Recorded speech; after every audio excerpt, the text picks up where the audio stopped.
30대 중반의 여성으로 저는 현재 딸 하나, 아들 하나 낳고 가정을 잘 꾸리고 있습니다. 물론 이렇게 행복한 가정을 꾸리게 되기까지는 몇몇 사건들이 있고 큰 결심과 고난이 있었습니다. 설명드리기 전에 저와 남편을 먼저 소개하겠습니다. 저는 지금의 남편과는 소개팅 연애를 해서 결혼한 케이스로 3살 차이입니다.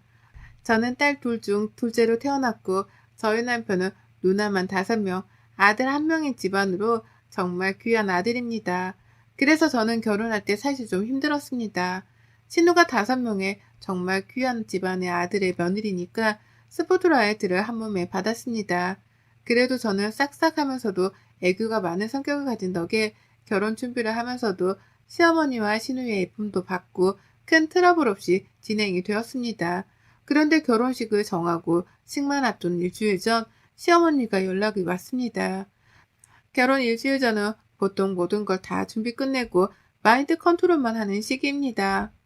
아가, 다 너희를 위한 거니까 지금 당장 예약한 결혼식장 취소하고 내가 지금 알려주는 식장으로 결혼식 날짜 또한 바꿔서 예약해라.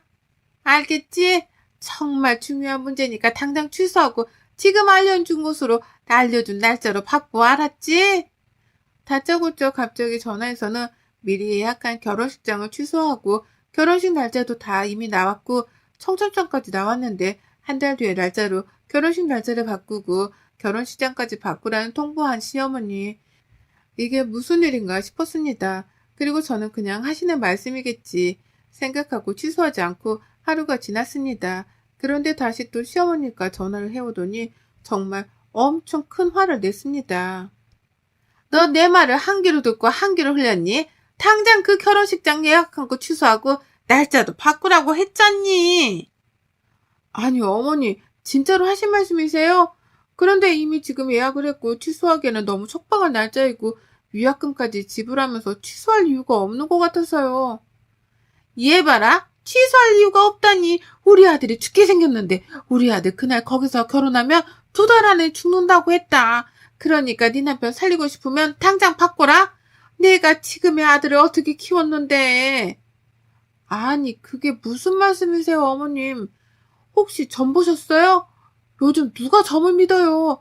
그러지 마세요 어머님. 지금 취소하면 결혼식장부터 시작해서 하객들에게 다 다시 알려야 하고 신혼여행은 또 어떡해요. 처음이 뭐 나쁜 거니? 미리 예방하고 지키고 피할 수 있는 거 피하면 좋지. 그리고 점 너 무시할 거 못 된다. 당장 바꾸거라. 내 아들 죽는 거 나는 절대 못 본다. 어떤 아들인데 무당 말 안 들어서 죽게 되면 네가 책임질 거야? 정말 황당한 요구였습니다. 남편과 상의를 해보았습니다. 그런데 의외의 반응이 나왔어요.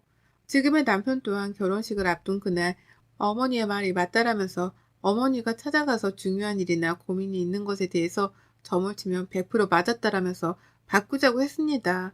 사실 저는 점을 믿지 않는 사람 중 하나라서 정말 어이가 없고 말도 안 된다 생각했지만 남편이 죽는다고 하는 말을 이미 들어서 그런지 찝찝하고 기분이 좋지 않았습니다.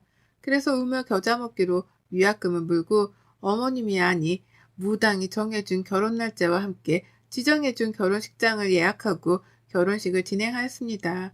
이 당시 5명의 시누이가 제 편을 들어주면서 옳게 엄마 말 듣지 마요. 처음부터 그렇게 하면 끝도 없어요. 라고 말씀을 다 똑같이 해주셨습니다. 사실 좀 의아했습니다. 왜 엄마 편이 아닌 내 편일까? 사이가 안 좋아서 왕래를 안 해서 저렇게 반응할까 싶기도 하고 또 제 입장에서 조언을 해주시니 감사하기도 했지만 너무나도 완강하게 주장하는 어머님의 뜻을 꺾을 수 없어서 어머님의 뜻에 따르게 되었습니다. 시골 촌구석에 다 무너져 내리게 생긴 결혼식장에서 결혼하게 되었고 저희 친언니의 결혼 날짜와 겹쳐서 저희 집에서는 정말 만족하지 못하는 결혼식 날짜와 장소로 식을 올렸습니다. 그래도 원래 정했던 결혼식장과 그 날짜에 결혼했다고 하면 저희 남편이 죽는다고 하니 한번 참아보자라고 생각하고 어머니와 그 무당 뜻에 따랐습니다. 그 무당 말 때문인 건지 아닌 건지 모르지만 남편과 저는 결혼식 이후로 행복한 신혼생활을 보내고 있었습니다. 그러던 어느 날 또 시어머니에게 전화가 왔습니다.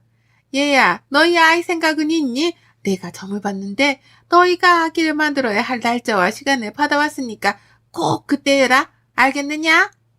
아니, 어머니, 아기 만드는 거 하늘에서 주는 거지. 이걸 맞춰서 저희가 한다고 해서 되는 게 아니에요. 얘 봐라. 너 결혼식 날짜 장소 바꿔서 네 남편 사귀게 된 거 보고도 안 믿냐? 얘가 큰일 날 소리 하네. 당장 내가 문자로 아기 만들 날짜와 시간 보낼 테니까 상의해서 가져. 알겠지? 결혼식 날짜와 장소가 처음이자 마지막일 것이라 생각했던 것이 저의 큰 오산이었습니다. 이제는 남편과의 부부 관계, 날짜와 시간까지도 맞추라니 남편과 이야기를 나누고 남편도 콧방귀를 끼더니 말도 안 된다면서 시어머니의 말을 잘 듣지 않았습니다. 그리고 2달 정도 지난 뒤 저는 임신을 하였습니다. 시어머니가 알려준 날짜와 시간이 아닌 때에 관계를 했는데 임신이 된 것이었습니다. 임신 소식을 알리면 시어머니가 기뻐하실 것 같아서 남편과 함께 찾아가서 임신 사실을 알렸습니다. 그러자 시어머니가 무언가 적힌 종이를 꺼내더니 다짜고짜 화를 내셨습니다. 아니, 내가 정해준 날짜와 시간에 관계한 거 맞니? 계산이 안 맞는데. 지금 임신한 이 아이는 건강하지 못할 것이야. 아들, 그리고 아가. 내 말을 정말 들어야만 한다. 우리를 계속 보호해준 그 부당이 정해준 날짜가 아니면 건강한 아이가 아니라고 했단 말이다. 어머니, 그만하세요. 어느 정도 어머니 뜻에 맞춰줄 때도 있었지만 아닌 경우도 있어요. 제발 이제 점점 그만 보세요. 남편도 새 생명 앞에서는 시어머니의 반응이 아니다 싶었는지 처음으로 아들로서 어머니에게 화내는 모습을 보았습니다. 그렇게 작은 다툼이 있고 저희는 집으로 돌아와서 생활하는데 저는 내내 시어머니에게 남편이 한 소리 한 모습이 마음에 걸려서 불편했습니다. 그래서 시어머니께 전화를 드리고 찾아가서 위로 좀 해드리려고 했는데 마침 시어머님이 집으로 찾아오셨습니다. 어머님, 안 그래도 제가 찾아뵈려고 했는데 이렇게 오시니 좋네요. 니네 침실 어디니? 집에 와서는 다짜고짜 침실을 찾으셨습니다. 왜요? 무슨 일 있으세요? 어머님은 부적을 들고 침실 안으로 들어가 침대 밑에 부적을 붙이셨습니다. 그 아이 절대 임신하면 안 된다니까. 니네가 결국 가지게 되어서 내가 그 무당 찾아갔더니 이 부적으로 보호를 해줘야 한다고 하더라. 그러니까 침대 밑에 붙인 부적을 절대 떼지 말고 너는 꼭 저기서만 꼭 차거라. 알겠지? 아니, 어머니, 왜 이렇게 무당을 맹신하세요? 저희 너무 힘들어요. 네가 지금 세상을 더 살고 몰라서 그래. 그 무당말만 들었어도 너희 시아버지는 죽지 않았다. 네 시아버지 크니까 우리 애들 아빠처럼 저 세상 빨리 보내고 싶은 거 아니면 내 말 들어. 시어머니는 30대 후반에 남편과 사별하셨습니다. 이전에도 시어머니는 무당말을 잘 믿었고 반면에 무당말을 잘 듣지 않았던 시아버지는 시어머니가 무당말을 듣고 계속해서 나가지 말라고 말렸음에도 불구하고 나간 날 사고로 그 자리에서 돌아가시게 되었습니다. 그 뒤로 시어머니는 무당의 말을 더 굳게 믿게 되고 더 맹신하게 된 사연이 있었습니다. 하지만 너무나도 지나친 집착이 돼버린 시어머니의 무당 맹신은 저희 부부의 생활과 관계에 있어서 불편함을 주고 있었습니다. 물론 시어머니가 남편과 일찍 사별하고 나서 그 상처 속에 계속 갇혀있고 무당의 말을 들었더라면 안 그랬을 텐데라는 안타까움이 있지만 이 세상의 고난과 안 좋은 일을 무당의 말로 다 막을 수 있다라면 불행은 없겠죠. 하지만 세상이 다 그렇지만 않다. 무당의 말로 막을 수 있는 것이 아니다라고 생각하는 저는 시어머니의 이런 행동을 막아야만 한다라고 생각했습니다. 물론 남편과 많은 이야기를 해야 했습니다. 호르몬이를 매몰차게 차는 남편이 아니기에 시어머니의 무당맹신의 사건이 있을 때마다 많은 이야기를 나누었습니다. 그리고 이쯤에서 멈추시겠지라고 생각하며 지내던 어느 날 생각지도 못한 일이 터졌습니다. 새 생명을 품고 있던 저는 혼자 점심을 먹다가 갑자기 배가 아파서 병원에 가게 되었습니다. 그런데 생각지도 못한 아이의 심정지, 4개월 정도 품고 지낸 새 생명의 아이가 이렇게 저희 부부의 품을 떠났습니다. 유산의 슬픔과 아픔을 이겨내지 못하고 누워서 지내고 있던 때에 시어머니가 집으로 찾아오셨습니다. 내심 시어머니 위로를 기다렸던 저는 시어머니가 반가웠습니다. 그런데 시어머니는 오시더니 제가 누워있는 침대 밑을 보시면서 무언가 찾으셨습니다. 어딨어? 내가 저번에 붙여준 거 어딨어?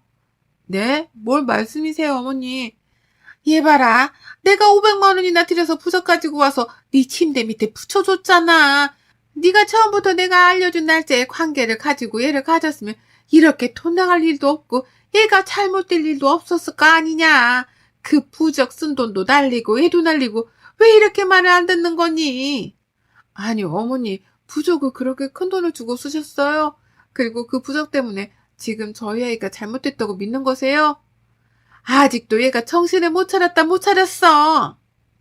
시어머니는 위로는커녕 오자마자 부적을 잡고 답답함만을 표현하고 가버리셨습니다. 순간 시어머니가 말한 것들이 스쳐 지나가면서 정말 그 부적을 붙이고 있었더라면 우리 아기가 떠나지 않았을까라는 생각이 들면서 후회의 감정도 밀려오고 머릿속이 복잡했습니다. 시아버지가 시어머니의 말을 듣지 않아서 돌아가신 것처럼 우리 아가도 내가 말을 듣지 않아서 이렇게 떠나게 된 것일까? 정말 슬픈 시간들이 밀려왔습니다. 남편 또한 흔들리기 시작했습니다. 여보, 우리 이제부터라도 어머님 말 좀 들어보자. 아무래도 맞는 것 같아. 우리 아기도 어머님 말 들었더라면 지킬 수 있었을 것 같아. 그래, 여보. 어머니 말을 한번 들어보고 살아보는 것도 나쁘지 않을 것 같아.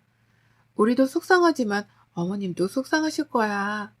저희 부부는 유산의 슬픔을 서로 위로하면서 또한 어머님의 답답함과 속상함을 이해해보려 노력하고 또 어머님의 무단매신을 어느 정도 참고 해보고 믿어보기로 다짐을 하였습니다. 3개월의 시간이 흐른 뒤 시어머님이 반찬을 해오시면서 쪽지 하나를 건넸습니다. 이번에 꼭 지켜라 알겠지? 그리고 이것도 받아라. 이게 뭐예요, 어머님? 아, 합방 날짜랑 시간인 거죠? 근데 이건 또 뭐인지. 합방 날짜랑 시간 꼭 지키고 이건 그 무당한테 어렵게 구한 팬티랑 관계 전에 이불 밑에 넣고 해야 하는 볏짚 인형이다. 이렇게 해야 저번 같은 일이 일어나지 않는다고 하니까 꼭 지켜. 알았지? 알겠어요, 어머님. 솔직히 내키지 않는 미신 같은 말들과 날짜 행동이었지만 유산의 아픔과 함께 시어머님의 무당말을 한번 들어보자라는 생각이 들어서 믿져야 본전이다라는 마음을 가지게 되었습니다. 그리고 남편도 한 번은 믿어보자라는 심정으로 시어머니가 하라는 대로 날짜와 시간 그리고 볏짚 인형을 이불 밑에 넣고 관계를 했습니다. 그런데 정말 신기하게도 임신이 되었고 건강한 아이를 출산하게 되었습니다. 정말 무당의 말과 방법 때문인지는 모르지만 저희는 그렇게 건강한 딸아이를 출산하고 힘들지만 행복한 육아를 하고 있던 어느 날이었습니다. 아가, 저번에 무당이 정해진 이름이 별로더라. 들어보니까 아기 이름을 안 바꾸면 정말 큰일 난다고 하더라. 팔자가 사납고 평생 살 때 좋지 않다고 하니까 바꿔라 당장. 이번에 내가 무당이랑 같이 뽑아본 이름이다. 목록이 여러 개 있지만 나랑 무당이 정한 것은 이 첫 번째, 두 번째니까 오늘 밤까지 정해서 이번 주 내로 변경 신청해라. 갑자기 찾아오셔서 호적에 이미 저번에 무당과 시어머니가 정해준 아이의 이름을 또 바꾸라고 통보를 하셨습니다. 사실 이름을 바꾸라고 말하기 전에도 출산하기 전까지 그리고 출산 후부터 아이 호적 올리는 날 이름 그리고 출산일 아기가 밖에 처음 나가야 하는 날짜와 함께 정말 사소한 것부터 무당에게 다 물어보고 저희에게 지키라고 통보하는 날이 많았습니다. 이날은 이건 아니다 라는 생각이 들었습니다. 저희 부부가 수긍하고 어느 정도 참는 건 이해는 되지만 이제 손녀에게까지 이런 식으로 무단매신의 행동과 말을 강요하게 된다면 큰일 날 것이라는 직감이 들었습니다. 그래서 그 자리에서 시어머니에게 설명을 하면서 이제 그만하시라고 했습니다. 저도 어디서 이런 용기가 나왔는지 모르겠지만 아마 자식을 위한 사랑의 힘 덕분이었던 것 같습니다. 어머니 이제 그만하세요. 저도 어느 정도 어머님과 그 무당분의 말을 들어보고 참고도 해봤지만 아닐 때도 많았고 피곤하고 불안할 때가 많은 것 같아요. 얘가 또 살만하니까 이러네. 가만 보니까 우리 집안에 네가 들어와서 자꾸 문제를 일으키는 것 같다. 아무래도 그 무당 말이 맞는 것 같아. 그 무당이 그러더라. 네가 우리 집안에 잘못 들어왔다고. 우리 서방 데려간 귀신처럼 우리 아들 데려갈 수도 있다고 하더니만 맞네 맞아. 어머니 그 무당한테 바친 돈 이제 감당 안 돼요. 저희도 그만하세요.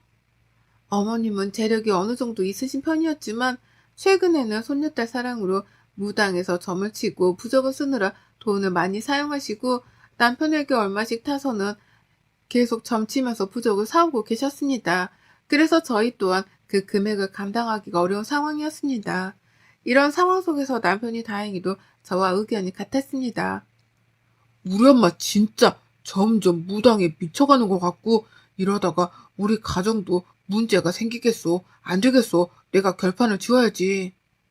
남편은 고맙게도 시어머니의 무당매신을 병적으로 바라봐 주었고 아니다 싶어서 어머님과 결단을 내려 시댁으로 향했습니다. 물론 저와 같이 갔습니다. 그런데 마침 시누이 5명도 함께 와주셨어요. 아니 처녀 때문에 우리 새끼들이 지금 다 마음이 편하고 나를 적대시하며 찾아왔어. 아이고 내 팔자야. 이게 무슨 일이야. 여자가 집안에 잘 들어와야 한다더니 이 여우년이 우리 집안 다 사이를 갈라놓고 내 인생을 망쳐놓는다고 하더니 맞네 맞아. 아이고야. 엄마 이제 그만해 진짜로. 내가 이혼하게 된 것도 무당이 점쳐준 날짜가 아니어서가 아니야. 엄마가 무슨 일이 있을 때마다 계속해서 무당의 조언을 갖다 대고 강요해서 질려서 내가 이 서방이랑 갈라서게 된 거지. 그래요 엄마 그만해요. 진짜 올케랑 우리 동생도 이혼하게 만들 거예요? 저 여우년 때문에 우리 아가들이 나를 다 공격하네. 아이고 아들 선택해. 저 여우년이야? 아니면 이 불쌍한 홀어머니냐? 내가 너를 어떻게 키웠는데?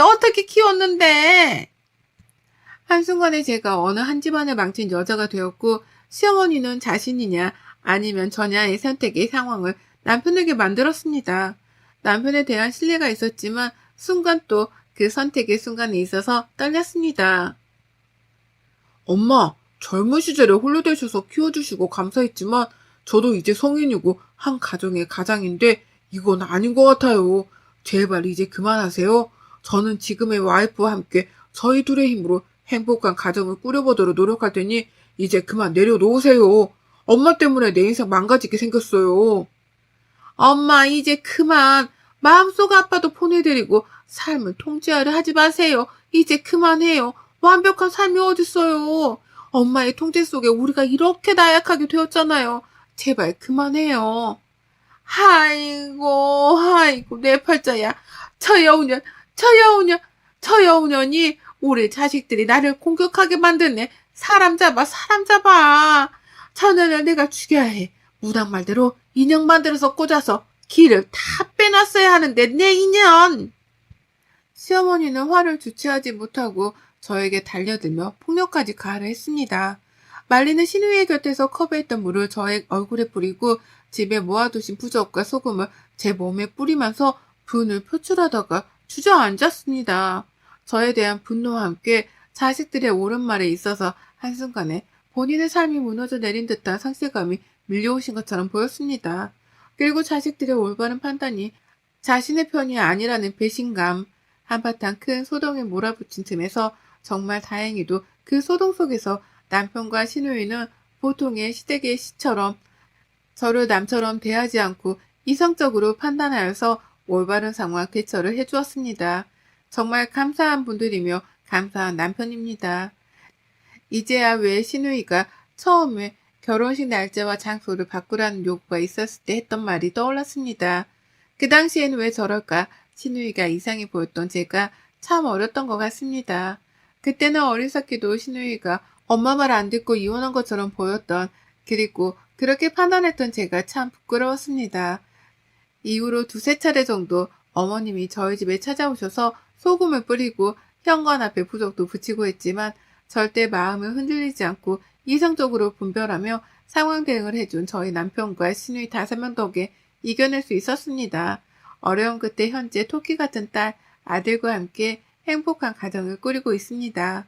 마음 한편에는 시어머니가 홀로 계신 것이 안타깝지만 더 중요한 것이 무엇인지 저희 가족은 알고 있기에 흔들리지 않습니다.